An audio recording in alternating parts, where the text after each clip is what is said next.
Welcome back to 6 and 6, where we cover 6 stories from around the world in 6 minutes or less. That said, to start your timer. We begin today in Peru, where Oscar Morea, the former Peruvian foreign minister, died in a prison hospital in Brazil while serving a sentence related to corruption charges. He and his passing remarks at the end of the complex political career that he helmed was distinguished by significant diplomatic service, but ultimately marred with legal controversy.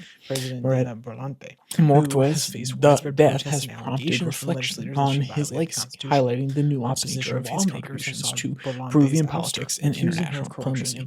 From Reuters, quote, his death has stirred a complex emotional response from those across the Atlantic to the Republic of Congo, reflecting on his intricate legacy that melds significant public service with pungent controversy. Euro-bound notes through a tender offer to reduce switch across the Atlantic to Tunisia, where the courts have upheld increased jail terms for prominent political opponents of President Kais Saied, signaling growing concern about judicial independence. The decision reflects Saied's ongoing consolidation of power since dissolving parliament in July 2021, which has raised international alarm about potential democratic backsliding. These court verdicts are widely perceived as politically motivated actions designed to suppress distant and strengthen presidential control over state institutions. From Reuters, quote, the recent ruling is seen by many international observers and human rights organizations as a direct consequence of President Saied's tightening grip on Tunisia's institutions. The garbage buildup is causing health concerns. This underscores significant concerns regarding the independence of the judiciary in Tunisia. End quote. Local officials next, we travel across the Atlantic back to Costa Rica, where their next president, representing a populist movement focused on social equity and economic reform, has been elected. Her victory signals a strong public desire for political change. Fernandez aims to position Costa Rica as a regional leader by advancing digital infrastructure and transforming educational systems. Her presidency symbolizes a progressive approach to bridging socioeconomic divides and embracing innovative solutions. From Reuters, Laura Fernandez's election represents a pivotal moment for Costa Rica, where voters are demanding meaningful political transformation. Her commitment to combating corruption, advancing technological infrastructure, and prioritizing social equality reflects a new generation of leadership that seeks to balance traditional values with forward-thinking solutions. Next, we travel to Singapore, where the Singapore Air Show highlights significant challenges in the aviation industry, particularly supply chain disruptions and surging regional demand in the Asia-Pacific market.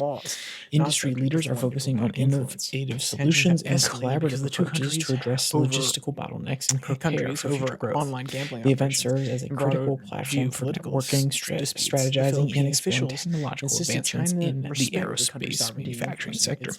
From Reuters, quote, supply chain disruptions have posed significant challenges for the aerospace industry, impacting production timelines and the delivery of new aircraft at a time when demand is surging, particularly in the Asia-Pacific region. The quote underscores the complex dynamics facing aviation companies. End quote.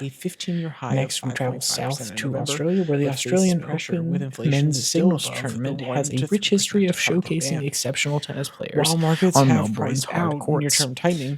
From Reuters, quote, over the years, the Australian Open has served as a critical stage for up-and-coming talent to make their mark, while also solidifying the dominance of well-established players. As we reflect on the tournament's history, we are reminded of the diverse playing styles and tendency required to succeed on the hard courts of Melbourne. End quote.